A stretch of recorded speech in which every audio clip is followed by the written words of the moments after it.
quand j'estime que le scénario est bien. Oui, non, je sais que sur la fin de l'écriture de Voleur, j'ai été pénible. J'ai été très très pénible. Oui, parce qu'il y avait quelque chose qui dysfonctionnait encore pour moi dans le scénario.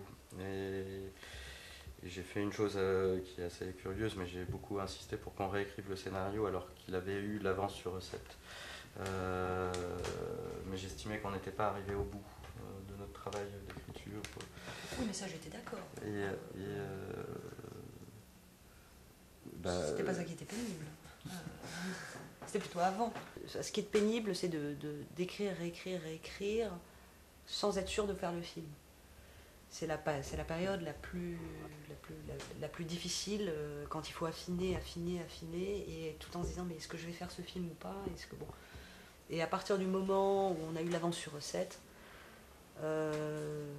pour moi, c'était sûr qu'on ferait le film, et je pense pour Michel aussi.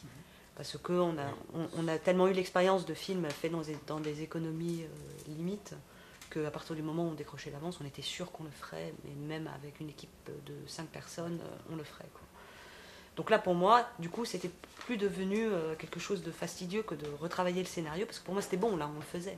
Donc, et réécrire le scénario, ou retravailler le scénario au fur et à mesure que les techniciens viennent, les repérages se font, les décors se trouvent, les acteurs sont trouvés, et tout ça. Là, pour moi, ça devient un vrai travail de création, quoi. Et le scénario a été travaillé jusqu'à la fin, même sur le tournage même, j'ai improvisé des séquences, quoi, du jour au lendemain, comme ça. Donc, voilà, mais là, on n'est plus dans la partie fastidieuse, qui est cette espèce de poids du scénario qui est là pour convaincre les premières personnes qui vont donner les financements, qui vont déclencher la faisabilité, enfin qui vont rendre le projet faisable. Ensuite, on a eu d'autres financements, et notamment les financements régionaux, Île-de-France et Région Alsace, me semble-t-il. C'était à peu près dans cet ordre-là. Et donc on avait ce qu'on appelle le financement public. Il fallait aller chercher le financement de marché. C'est-à-dire convaincre un distributeur, convaincre les chaînes de télévision. Et à cet endroit-là, moi, je ne me sentais pas très outillé, en fait. Je trouvais qu'il y avait encore un effort à fournir sur le scénario. Et c'est là que nous sommes repartis en écriture, dans le dernier trimestre de 2007. Je me souviens, on a fait beaucoup de lectures à voix haute, ensemble, en repérant organiquement les endroits d'insuffisance, essayer de tracer sismographiquement comme ça la nature émotionnelle du scénario, tout en affinant, en précisant le sujet, les personnages et des choses de cette nature-là. Donc on a refourni une version qu'on a déposée en décembre 2007 à Canal+, qui est venu sur le projet. Assez rapidement, je crois au mois de février, mois de mars 2008. Voilà. Là, nous, on était déjà en préparation du film, en pré-préparation, c'est-à-dire qu'on commençait à repérer. On avait déjà notre casting. Le casting, on l'avait avant la réécriture, cette réécriture-là. Et puis on est rentré en préparation réellement 3 mois et demi avant le début du tournage. Environ 1 400 000. Ouais, c'était ça.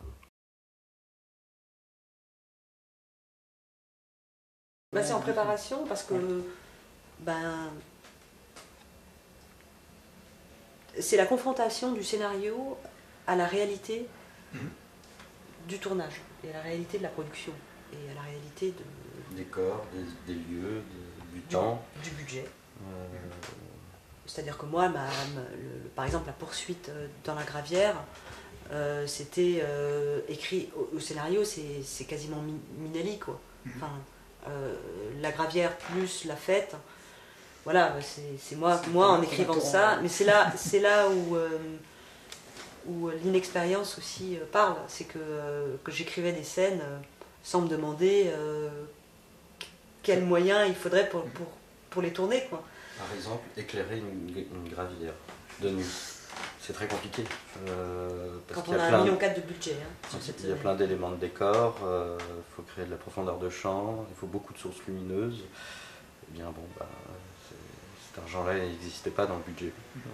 Donc on ne filme pas la gravière en fait, on en donne un vague aperçu. Alors que ce lieu était repéré, était magnifique, enfin on pouvait tout à fait imaginer quelque chose.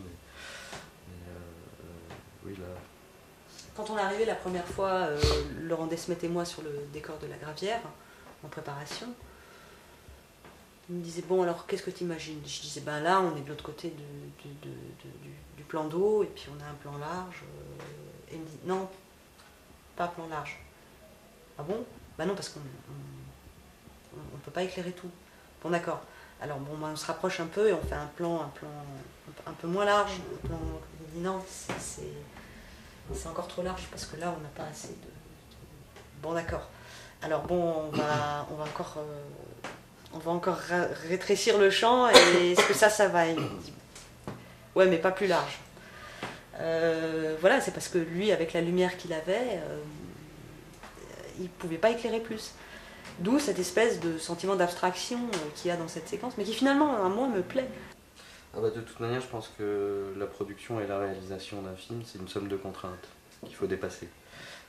C'est systématiquement ça. On peut établir un budget de film, dire voilà, au voleur ça va coûter 3,5 millions. Les financements sont faits de telle manière que pour un premier long métrage, 3,5 millions c'est très difficile, surtout si c'est un film d'auteur. Avec un potentiel commercial somme toute assez faible. Donc bon, on rentre dans une contrainte, on a moins d'argent. Il aura peut-être manqué, pour vraiment bien faire ce film, il aura peut-être manqué 300 000 euros. Si on avait eu 300 000 de plus, je pense qu'on aurait fait plus de choses. Mais bon, en tout cas, on aurait fait toutes les choses qui étaient écrites. Mais c'est intéressant, les contraintes. C'est toujours intéressant.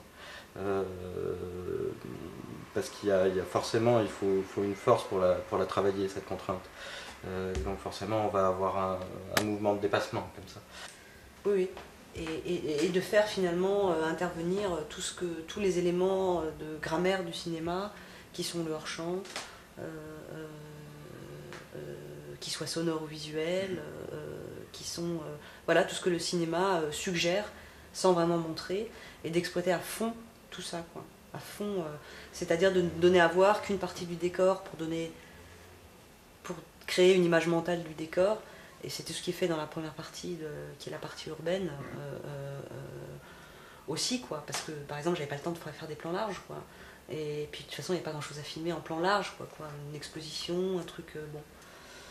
Donc par exemple pour la partie urbaine, j'ai beaucoup, avec la décoratrice, on a beaucoup pensé à ce qu'il y avait dans le décor même, qui pouvait donner une idée de où est-ce qu'ils sont, dans quoi ils vivent. Donc au lieu de faire un plan très large de la ville et puis resserrer sur le personnage qui va d'un endroit à un autre pour montrer où il vit et tout ça, ben non, en fait on est directement dans le décor chez Bruno, quoi. Et puis il y a une peinture abîmée.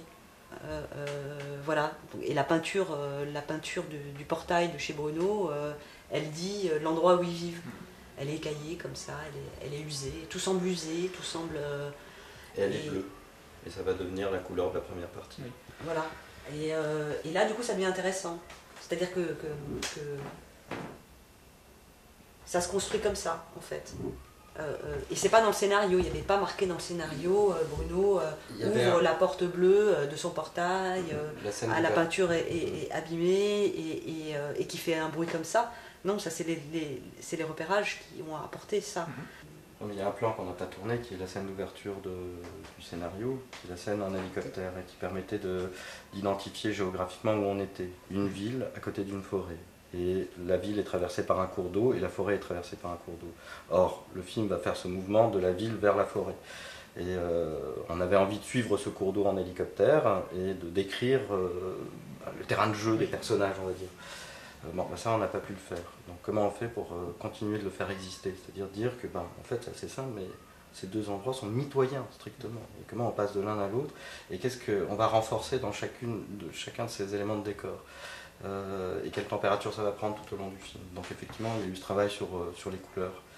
Le bleu dans la première partie, le vert dans la nature et le rouge pour le final.